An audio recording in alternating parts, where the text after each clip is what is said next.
I should probably order pizza with this. I'll Always Know What You Did Last Summer was released straight to DVD in 2006 and was directed by Sylvian White, who, in case you didn't know, was the same person that directed Slender Man from 2018.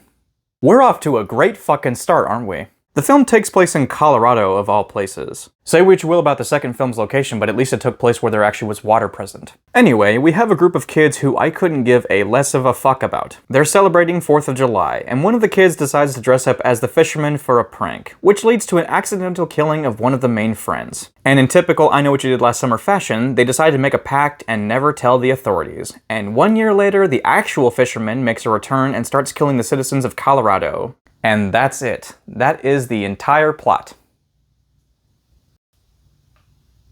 Now, before anyone says it in the comment section, yes, I know that the I Know What You Did Last Summer series as a whole is low-hanging fruit and is not exactly what I consider to be the pinnacle in terms of quality and consistency. It is a very basic slasher series. The first film, while nothing amazing, was at least enjoyable, and I could get behind the characters for the most part. It was a perfectly mid-teen summer blockbuster horror film. Then the sequel comes along, and again, nothing amazing, but at least it was an entertainingly bad sequel. It actually had a couple of funny moments and a couple of interesting characters to go along, and that's really the best thing I can say about that movie. However, when it comes to I'll Always Know What You Did Last Summer, I struggle to even think of a single positive fucking thing in this movie. I sat down with my notes for a solid 5 to 10 minutes, just trying to write something.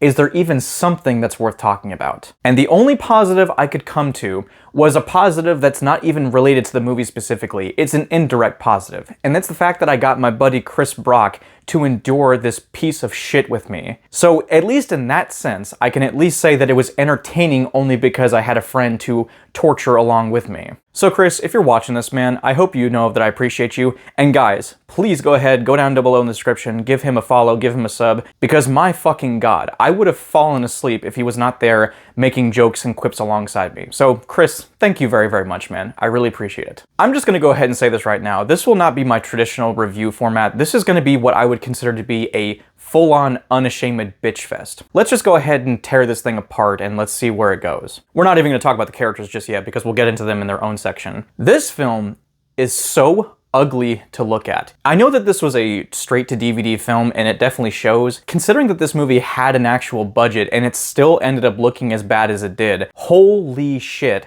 The film grain in this movie is so abhorrent and so noticeable that it's just, I can't decide if this was like an unintentional mistake or a creative decision on the director or the editor. But in this movie, it's just so ugly to look at. The color palette is washed out and it's just a bunch of grays and browns and it just looks so lifeless. There's nothing interesting to look at in this movie. Even somehow, when you have scenes where it takes place on 4th of July with people shooting off fireworks and whatnot, it manages to look so lifeless and dreary. The first two films at least had more color to them and actually showcased some level of creativity when it came to its direction and also its color palette. In this one, it is non-existent. The kills in this movie are somehow even more uncreative and derivative of the first two films. Like I said, I know that the first two films, the actual kills were never the main point, it was the chase sequences, but again, the kills in this movie, they suck. If you haven't been following the entire series, of course we have the killer who, shocker and spoiler alert, actually is the zombified ghost of Ben Willis. Yeah, he's a zombie in this movie, and he somehow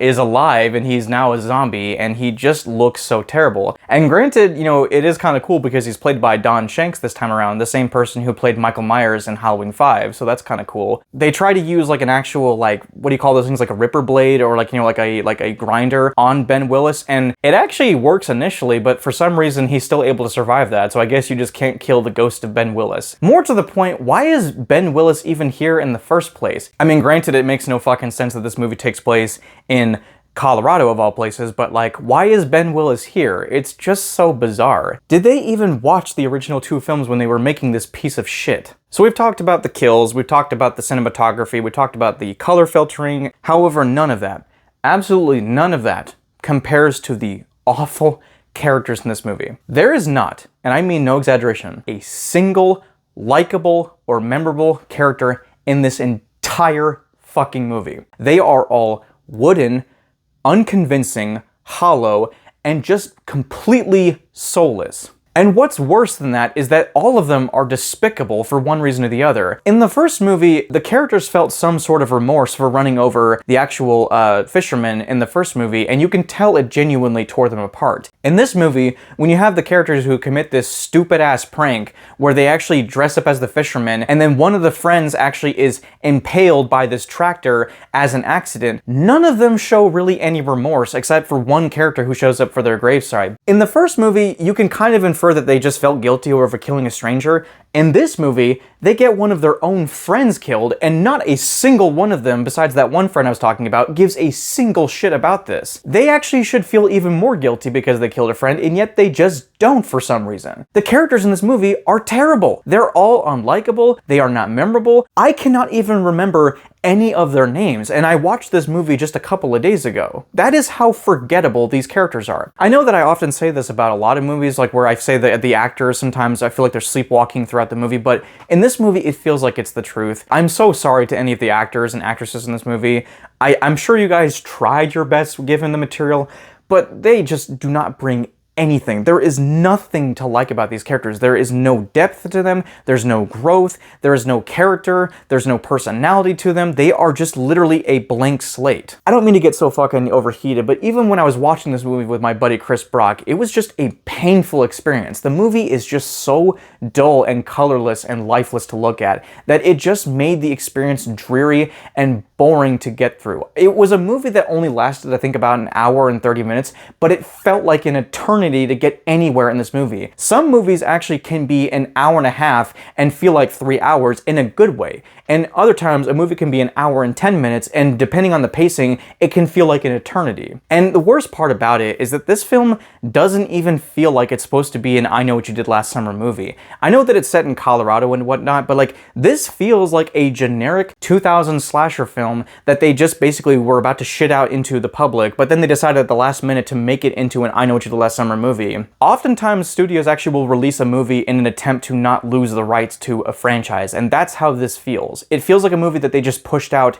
in an attempt to not give the rights away to another studio. You know, there are people out there that put countless hours of time and effort and blood, sweat, and tears to get properties and ideas out there, and they're constantly rejected by studios and other heads of the studio. And instead, we have pieces of shit like this that are churned out and are only there to make a profit and nothing more. I might be exaggerating when I say this, but I'll Always Know What You Did Last Summer is the exact example when it comes to a film that just gives no fucks and just simply is there for making money and doesn't give a shit about the fans. So when it's all said and done, I'll Always Know What You Did Last Summer is not only the worst entry in this entire franchise thus far, but it is just a completely pointless, by the numbers, generic, dull, lifeless, ultimately pointless sequel. There is no entertainment value beyond just simply watching it for how bad it is or just simply laughing at it with friends, which is what I did. So anyway, what are your thoughts about I'll Always Know What You Did Last Summer? I would love to know your thoughts, whether they're good, positive, or in the middle. I have already reviewed the latest I Know What You Did Last Summer movie, so if you want to go ahead and see that, go ahead and click on my channel, or even I can put an annotation in the video somewhere. I will be reviewing the Sleepaway Camp series very, very soon in a franchise review. I can't wait to talk about that one. So in the meantime, guys, this has been That Guy Matt.